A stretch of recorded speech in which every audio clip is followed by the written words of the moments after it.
వాడికి ఉండదు, అది అటు ఇటుగానే ఏజ్. కాబట్టి అక్కడ నువ్వు చాలా సంయమనం పాటించి చాలా మెళకువగా వ్యవహరించాలి ఓ తండ్రి, ఓ తల్లి. ఆవేశపడ్డావంటే నీ బిడ్డను కోల్పోయే ప్రమాదం కూడా ఉంటుంది.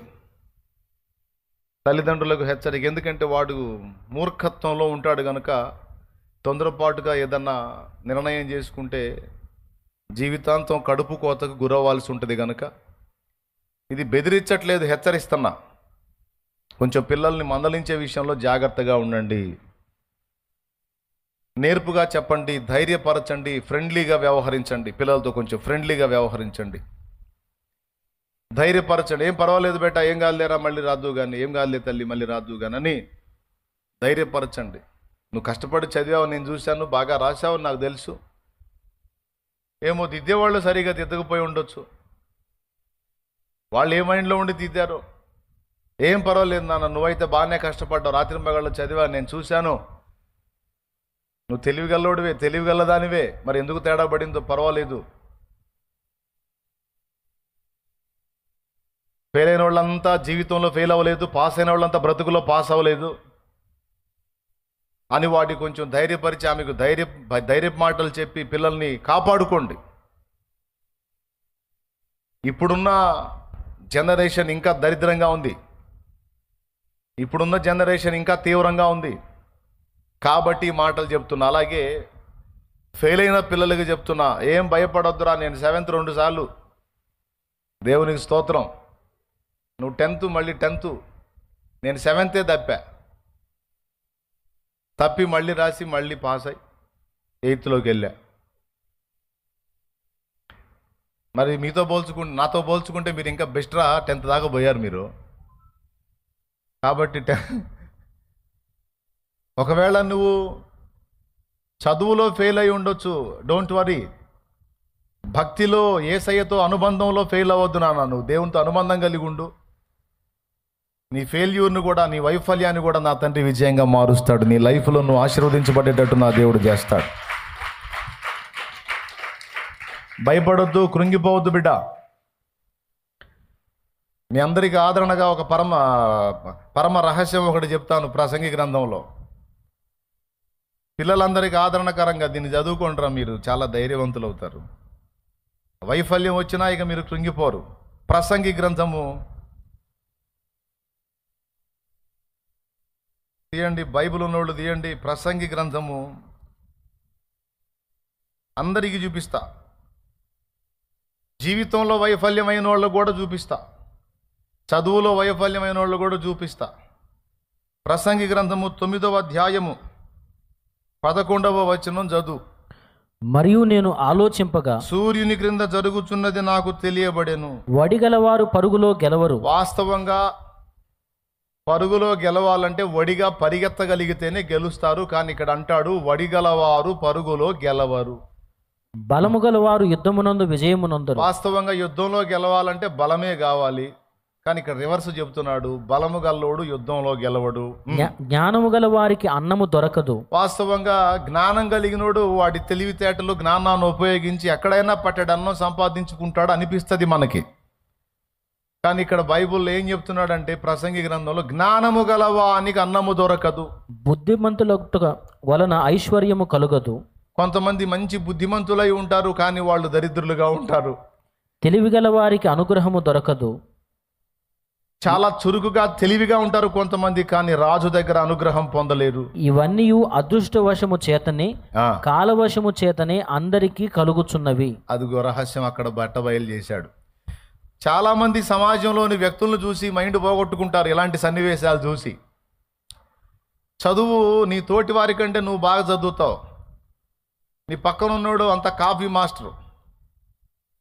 విచిత్రం ఏంటంటే వాడికి ఉద్యోగం వచ్చింది, బాగా చదివి ఒక కాపీ కూడా కొట్టకుండా నువ్వు అన్ని చక్కగా రాస్తావు, కానీ నీకు జాబ్ రాదు. మైండ్ పోయింది, ఇదేందిరా వాడికి ఉద్యోగం ఏంది, నాకు ఉద్యోగం లేకపోవటం ఏంది, ఏం కర్మ ఇది అనిపించింది. అలాగే కొంతమంది తిక్కలోళ్ళలా కనపడతారు,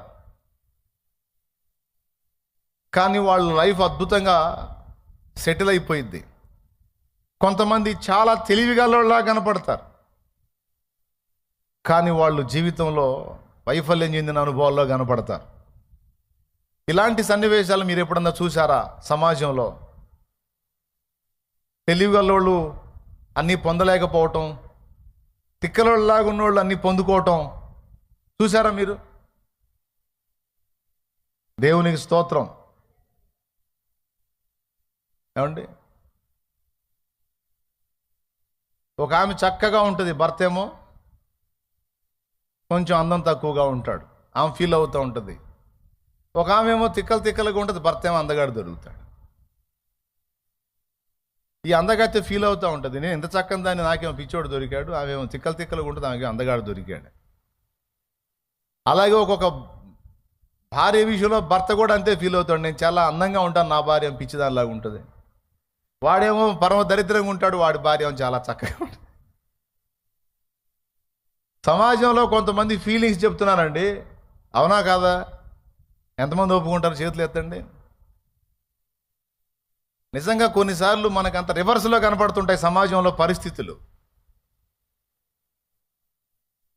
నా పక్కన కూర్చుంటాడు నా ఫ్రెండ్ ఒకడు, ఇద్దరం 7th చదివేటప్పుడు నా పక్కన కూర్చుంటాడు. వాడు ఏమి రాశాడో మాస్టర్ వాడికి ఇచ్చి చదువురా అంటే వాడు చదవలేడు, వాడు రాసింది వాడే చదవలేడు.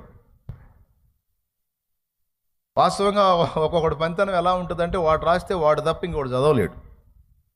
దేవునికి స్తోత్రం. మళ్ళీ నేను రైటింగ్ బాగా రాస్తాను, కొద్దిగా బొమ్మలు వేసే కళ ఉంది, ఆర్ట్, రైటింగ్ అది బాగానే రాస్తాను నేను. వాడికంటే నేను నాకు తెలిసి ఒక 20 రెట్లు బెటరు. ఎగ్జామ్ రాస్తే వాడు పాస్ అయ్యాడు, నేను ఫెయిల్ అయ్యా. కడుపులో మండిపోయింది. ముందు అసలు ఫెయిల్ అయినందుకు కాదు, కానీ వాడు ఎట్లా పాస్ అయ్యాడో నాకు ఇప్పటికీ అర్థం కాదు. మొన్న కూడా కలిశాడు వాడు నాకు, మొన్న కలిస్తే కూడా వాడికి వెళ్ళి నేను అంతే చూసారు, ఎట్లా పాస్ అయ్యేవారు అన్నాను. నిజంగా అండి, ఆశ్చర్యం. వాడు పాస్ అయితే నేను ఫస్ట్ క్లాస్లో పాస్ అవ్వాలి అసలు, కానీ నేను ఫెయిల్. అప్పుడు నాకు ప్రసంగి 9 తెలియదుగా, నేను ఫీల్ అయ్యాను. ఏదో కుట్ర జరిగింది నా మీద, ఏదో కుట్ర జరిగింది, నన్ను ఇట్లా చేశారని బాధపడ్డాను. వాడు కూడా ఫెయిల్ అయితే నాకు ఫీలింగ్ ఉండేది, న్యాయమేలే అనుకునేవాడు. వాడు పాస్ అయ్యి నేను ఫెయిల్ అయ్యేసరికి అసలు వాడు ఏం రాశాడో వాడికి అర్థం కాదు. పేపర్ దిద్దినోడు అర్థం కాక పాస్ చేశాడా? అదే ఇవన్నీ ఆడ పరిశోధన చేసేది నేను. ఇంత రిస్క్ చేసి రాశాడంటే ఇందులో అసలు రైట్ ఆన్సరో రాంగ్ ఆన్సరో క్లారిటీ లేదు నాకు. రైట్ ఆన్సరో రాంగ్ ఆన్సరో తెలుసుకోవాలంటే ముందు అసలు వీడు ఏం రాశాడో అర్థం కావట్లేదు నాకు. వాడినే పట్టుకు రావాలి, వాడు ఆడున్నాడో తెలియదు. ఇంత కష్టపడి రాశాడంటే వాడు పాపం ఇంత రిస్క్ చేసి రాశాడంటే రైటే రాసి ఉంటాడని రైట్లు కొట్టుంటాడు. నేను అందంగా అర్థమయ్యేటట్టు రాశాను కాబట్టి అందులో తప్పులు దొరికినాయి, ఫెయిల్ చేసి ఉంటాడు. ఏమండి, కొంతమంది ఎగ్జామ్స్లోకి పోయి శుభ్రంగా ఎక్కడెక్కడ స్టోరీస్ అన్నీ రాసుకుంటూ ఉంటారు, బాగా నిశ్చయంగా అనుమానం లేకుండా పేరాలు నింపుతూ ఉంటారు. కొంతమంది నేను చేసిన ప్రసంగాలు కూడా రాసి వస్తారు. వాళ్ళే చెప్పారు నాకు, నువ్వు చెప్పావు కదా నా టాపిక్ అదే రాసి వచ్చాను. దేవునికి స్తోత్రం.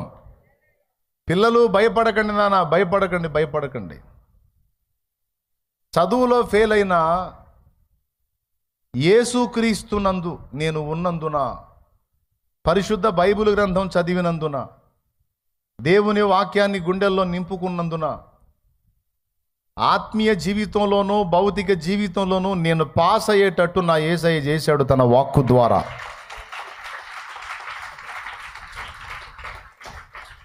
నేను చెప్తున్నా, తప్పకుండా దేవుడు మీకు విజయం ఇస్తాడు. మళ్ళా ప్రయత్నిద్దురు కానీ, అంతేగాని సావులు బతుకులు అనవాకండి, ఇంకొక రకంగా ఫీల్ అవ్వకండి బాబు. ఆడపిల్లలు మగపిల్లలు అందరికీ చెప్తున్నా, ఇక్కడ చెప్పాడు, వడిగలవారు పరుగు పందెములో గెలవరు, జ్ఞానము గలవానికి అన్నము దొరకదు, తెలివి గలవారు అనుగ్రహము పొందరు, అలాగే బలము గలవారు యుద్ధమందు విజయమొందరు, బుద్ధిమంతుల గుట వలన ఐశ్వర్యము కలగదు. బుద్ధి ఎక్కువైనోడికి ఐశ్వర్యం పోయిద్ది, అది విషయం, అసలు రహస్యం. బుద్ధిమంతులైతే ఐశ్వర్యం కలగదంటే అర్థం ఏంటో తెలుసా? బుద్ధిమంతుడు అవతలోడు బాధపడితే చూడలేడు, ఉన్నాయన్నీ తీసుకెళ్ళి పెడతాడు. ఇంకేముంటుంది అప్పు తప్ప. దేవునికి స్తోత్రం. అంటే ఆ లాజిక్ను బట్టి కాదు. కొంతమంది బుద్ధిమంతులైన వాళ్ళు ఐశ్వర్యవంతులు కూడా అయి ఉంటారు. కొంతమంది బుద్ధిమంతులు దరిద్రులుగా కూడా ఉన్నారు. ఇదంతా ఎందుకు జరుగుతుంది? గెలుపు వస్తే ఎలా వస్తుంది, ఓటమి వస్తే ఎలా వస్తుంది, విఫలత అయితే ఎలా అవుతుంది, సఫలత అయితే ఎలా జరుగుతుంది? ఇదంతా ఎవరి వశంలో ఉందంటే 2 సంగతులు చెప్పాడు. ఒకటి అదృష్టవశమున, రెండవది కాలవశమున. దేవునికి స్తోత్రం. ఏ వశమున? అదృష్టవశమున, కాలవశమున. అదృష్టమన్నా కాలమన్నా యేసయ్యే. తెలుసా మీకు? మన అందరి అదృష్టం ఎవరు? యేసయ్య. యేసయ్య ఎవరికైతే దొరికాడో వాడు అదృష్టవంతుడు. యేసయ్యను కనుగొనలేనివాడు, యేసయ్యను దొరకపుచ్చుకోనివాడు, యేసయ్యను అందుకోలేనివాడు ఎంత ఐశ్వర్యవంతుడైనా నిష్ఠ దరిద్రుడితో సమానము. పక్క. యేసయ్యను అందుకున్నవాడు భౌతికంగా ఒకవేళ దారిద్ర్యతలో ఉన్న వానికి మించిన ఐశ్వర్యవంతుడు ఇంకొకడు లేడు. వానికన్నా అదృష్టవంతుడు ఇంకొకడు లేడు. అవును. యేసయ్య నేను కనుగొన్నప్పుడు, యేసయ్యను తెలుసుకున్నప్పుడు నేను అదే ఫీల్ అయ్యా. అబ్బా, ఆహా నా ధన్యత అని. అప్పుడు పాట రాలేదు, కానీ వచ్చినట్టయితే అప్పుడు ఆ పాటే పాడుకునేవాడిని. దేవునికి స్తోత్రం. నిజంగా. ఎందుకంటే అంత ఆనందపడ్డాను నేను. సంపదల గని నా యేసు, జ్ఞాన నిధి నా యేసు, వైఫల్యాలను కూడా విజయాలుగా మార్చి చరిత్రను తిరగరాయించగల దేవుడు నా ప్రభు. ఆయన ఒక్కడు దొరికితే చాలు, అన్నీ ఉన్నట్టే, ఇహపర సౌఖ్యములు ఉన్నట్లే. అలాంటి వాడు యేసు అదృష్టంగా ఏమవుతాడు మరి? అందుకే చెప్తున్నా, యేసు దొరికినోడు అదృష్టవంతుడు. యేసును కలిగి ఉండని వాడు ఎంత స్థితిమంతుడైనా వాడు దురదృష్టవంతుడు, దరిద్రుడు. ఎందుకంటే ఒకడు సర్వలోకమును సంపాదించుకొని వాని ప్రాణమును పోగొట్టుకుని వానికి ఏం ప్రయోజనం? లోకమంతా సంపాదించాడు కానీ యేసయ్యను పొందుకోలేకపోయాడు, చచ్చిపాతాళానికే పోతాడు. లోకమంతా సంపాదించాడు కానీ సువార్త నమ్మలేదు. లోకమంతా సంపాదించాడు కానీ యేసుకు హృదయములో స్థానం ఇయ్యలేదు. లోకమంతా సంపాదించాడు కానీ రక్షకుణ్ణి పొందుకోలేకపోయాడు. ఇక దరిద్రుడుగా ఏమవుతాడు? కాబట్టి అది పరిస్థితి. మన అదృష్టము అంటే యేసయ్యే. అలాగే కాలము అన్నా కూడా యేసయ్యే. అదృష్టవశమున, కాలవశమున. అదృష్టం ఒక వ్యక్తిలాగా, కాలం ఒక వ్యక్తిలాగా మాట్లాడుతున్నాడు. కాలము అంటే యేసయ్యే అన్నాను నేను. ఎలా అంటే యేసు ప్రభువే చెప్పాడు, నేను ఆదియు అంతమునై ఉన్నాను. ఆదియు అంతమునై ఉన్నానంటే అర్థమైంది. ఆది అంతము అనేది కాలము.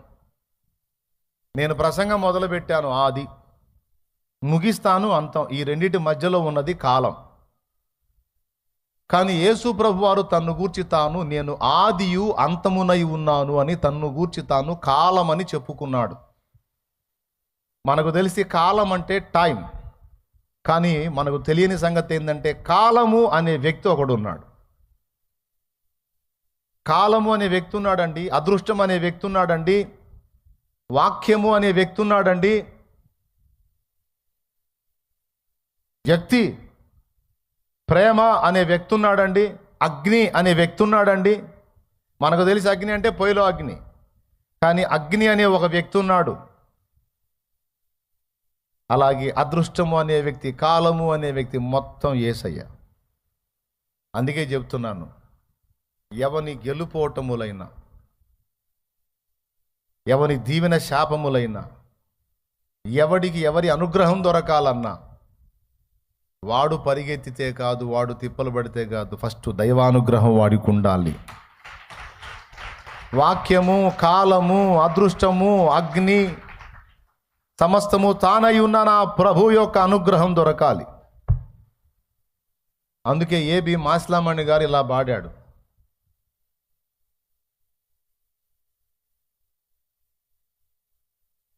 జపమున గొలచిన నిన్నే కదా, తపమున తరచిన నిన్నే గదా,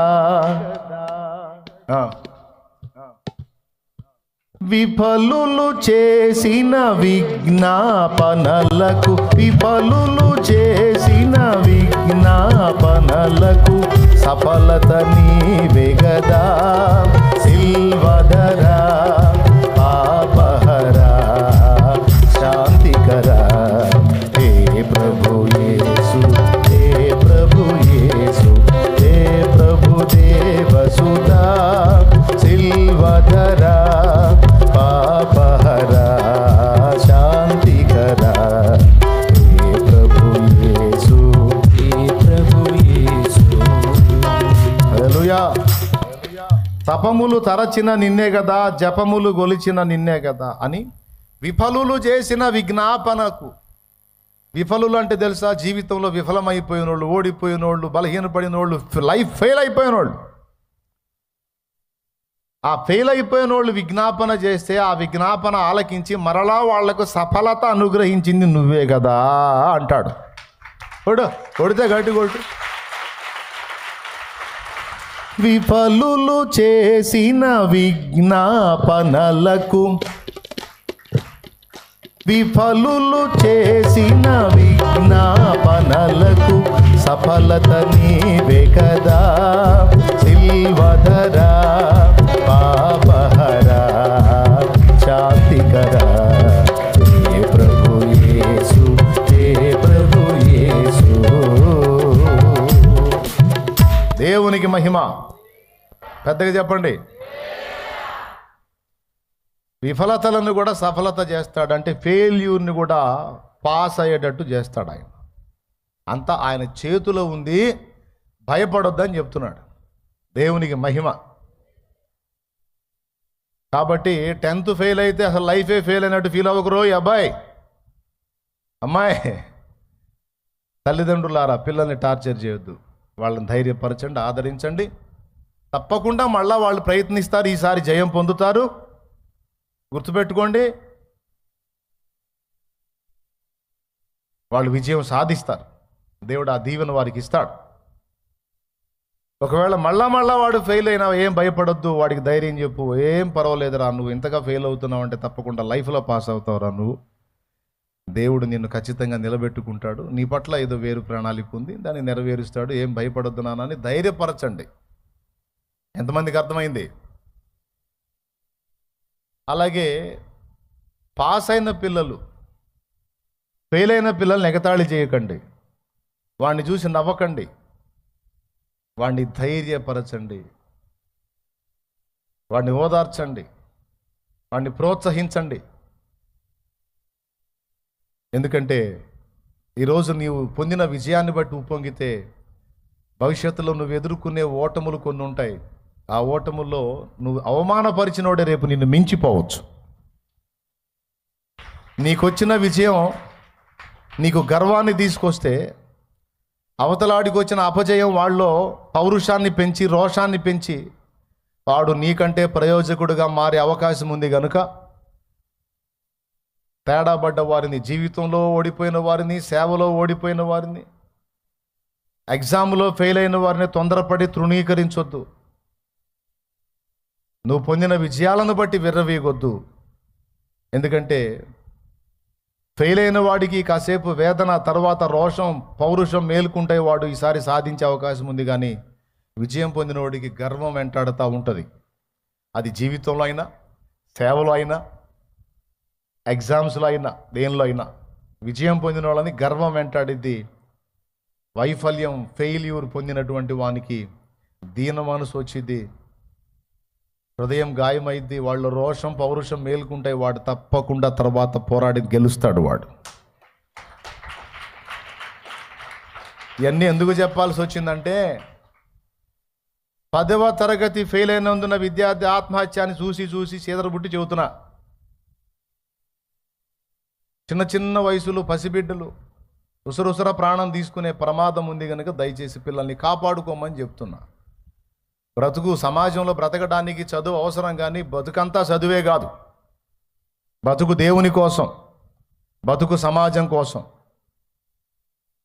ఓకే, పిల్లలకు ఒకవేళ అవగాహన కల్పిస్తే ఎలా కల్పిస్తారో తెలుసా? సమాజంలో నువ్వు ఒక మేలుకరమైన వ్యక్తిగా ఉంటున్నట్లు చదువు నాన్న.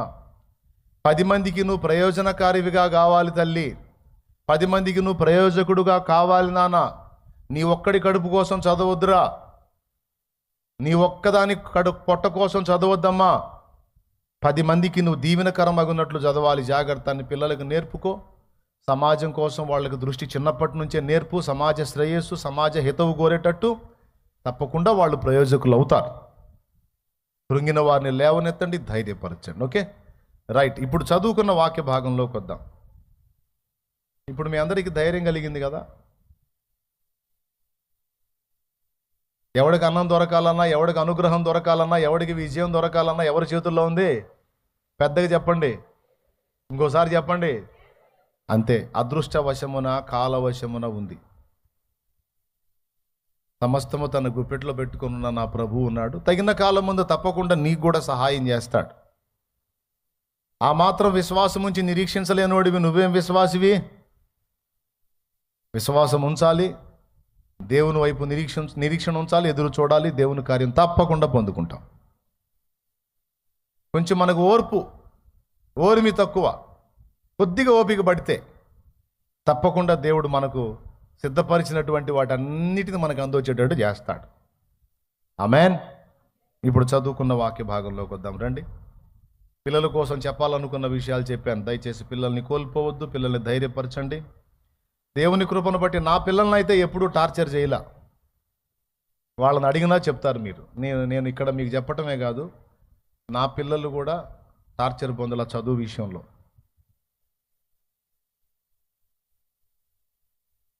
ఒకడికైతే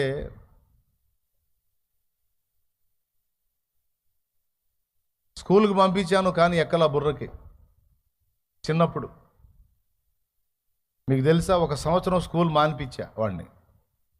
ఎవడో చెప్పను, ఇద్దరిలో ఒకడిని. దేవునికి స్తోత్రం. మళ్ళీ వాడు అవమానం ఫీల్ అయ్యే అవకాశం ఉంది. అందుకని నువ్వు నా పరువు బయట వేస్తున్నావు డాడీ అని చెప్పుకున్న రోజు వాడే చెప్పుకుంటాడు. దేవునికి స్తోత్రం. 1 సంవత్సరం స్కూల్ మానిపించాను నేను. అప్పటిదాకా విశ్వాసులకు ప్రీచర్ని, ఇక ఆ సంవత్సరం అంతా వాడికి టీచర్ని అయ్యా.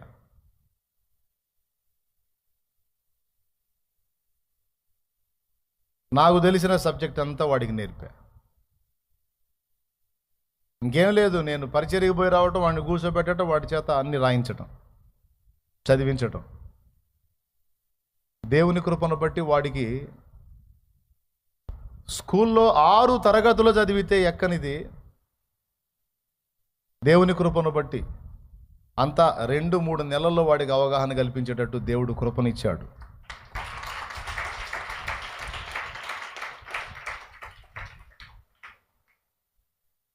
అట్లాగా ఎందుకు చెప్తున్నానంటే, పిల్లలకి అవసరమైతే నీకు తెలివి ఉంటే నేర్పుకో, కష్టపడి చదువు చెప్పుకో. బిడ్డలకు అవసరమైతే అవగాహన కల్పించుకో. నీకే చదువు లేకపోతే చదువు వచ్చిన వాళ్ళ చేత 4 సలహాలు ఇప్పించు, ప్రోత్సహించు.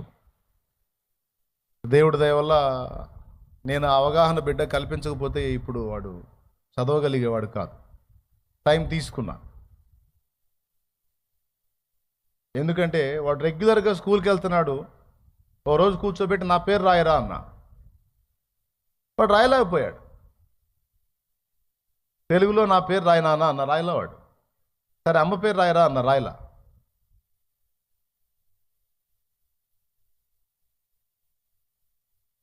మళ్ళీ నెల నెల జీతం కడుతున్నాను, వాడిని స్కూల్కి పంపిస్తాను, వాడు రాయలేకపోయాడు. చాలా ఏడుపు వచ్చింది నాకు. ఎందుకు ఏడుపు వచ్చిందో తెలుసా? ఏడుపు ఎందుకు వచ్చిందో తెలుసా? ఎందుకు వచ్చి ఉండదు చెప్పండి. అసలు మీ ఐడియాలజీ తెలుసుకుంటాను. నాకు ఎందుకు ఏడుపు వచ్చిందో చెప్పండి మీరు. ఎందుకంటే మరి నెల నెల ఫీజు కడుతున్నాం, వాడికి ఏం రాలా, మరి ఏడుపు రాక ఆనందం వచ్చింది అయింది. ఫీజు అంతా పోయేగా, అవునా? తర్వాత టైం వేస్ట్ అయిపోయేగా. ఈ 2 కారణాలను బట్టి బాధ కలిగిద్దని మీరు అనొచ్చు, కానీ కాదు, అందుకు కాదు. టైం పోయినందుకు కాదు, ఫీజు పోయినందుకు కాదు నేను ఫీల్ అయింది. కనీసం రాయటము చదవటము కూడా రాకుండా 6 తరగతుల వరకు వాడు ఎలా వచ్చాడు, ఎంత ఒత్తిడి ఫేస్ చేసి ఉంటాడు. మిగిలిన వాళ్ళందరూ చక్కగా రాసి చదువుతూ ఉంటే వాళ్ళ మధ్య చదువు రాని స్థితిలో మొద్దులాగా ఉన్న వీడు ఎంత ప్రెజర్ అనుభవించి ఉంటాడని ఏడ్చా. పక్కన వాళ్ళని ఎంత బతిలాడుకొని ఉంటాడు.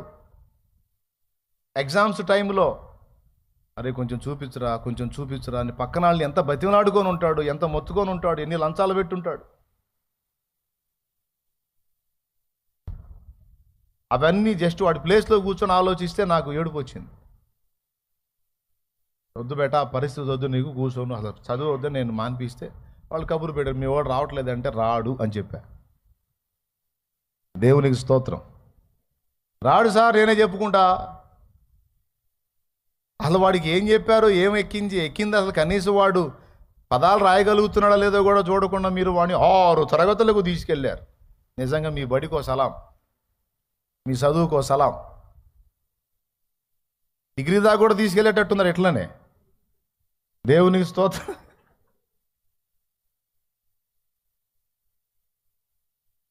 ప్రియులారా,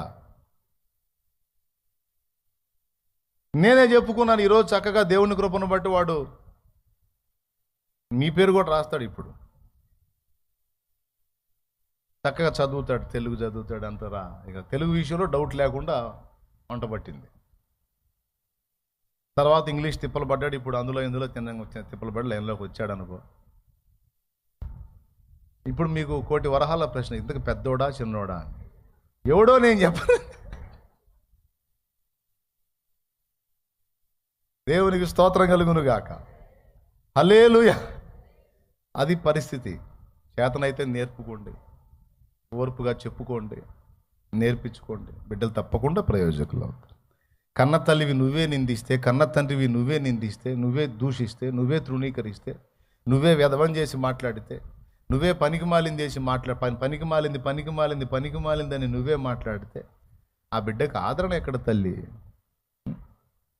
పద్దాకలు ప్రవక్తలాగా పనికి మాలింది ప్రవచించి నిజంగా పనికి మాలింది తయారైంది. పనికిమాలుడు, దరిద్రుడు, ఎదవా అని పద్దాకలు అలా మాట్లాడి చివరికి వాడు నంబర్ 1 ఎదవే తయారవుతాడు. అనొద్దు బిడ్డ, అట్లా అనొద్దు. పిల్లల్ని ధైర్యపరచండి. థామస్ ఆల్వా ఎడిసన్ వినపడదు, ఆయనకి వినపడదు. చదువు చెప్పలేక విసుగు పుట్టి ఒక పేపర్ రాసి పంపించారు ఇంటికి ఆయన్ని. ఎదవలు చూసా కానీ ఇంత ఎదవని చూడలేదు.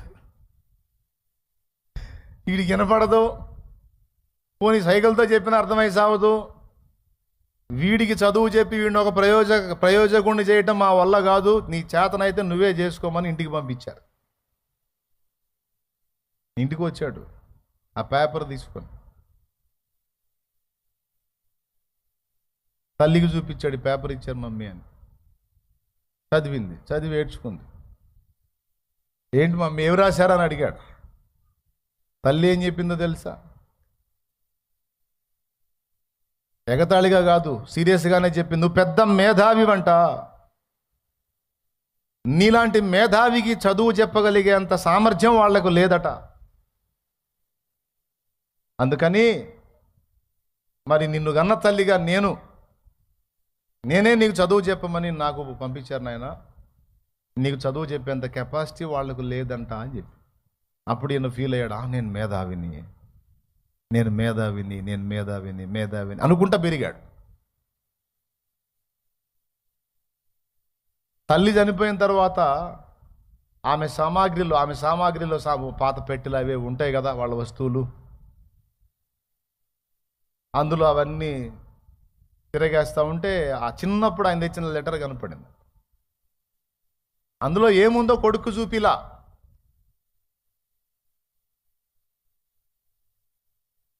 కొడుకు పెద్దవాడై ప్రయోజకుడు అయ్యాడు. ఇదిగో మన కళ్ళ ముందు వెలుగుతున్న బల్బును కనుగొంది ఆయనే. Thomas Alva Edison.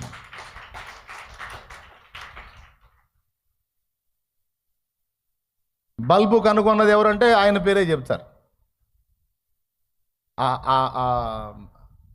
ప్రపంచ మేధావులు ఒక మేధావిగా అయిపోయాడు. వెధవయ్యాడా మేధావయ్యాడా? ఇతను స్కూల్లో చదువు చెప్పబడ్డా, ఇంటికి పంపబడ్డా?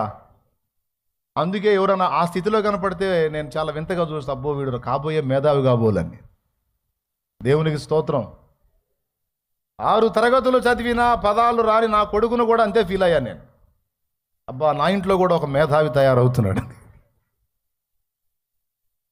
నేను చెప్పేది నిజం. నా ఇంట కూడా ఒక మేధావిని దేవుడిచ్చాడు, దేవునికి స్తోత్రం అని ఆనందపడ్డా. ఏడవలా, మొత్తుకోలా, ఫీల్ అవ్వాలా. ఎందుకు ఏడ్చానో చెప్పా.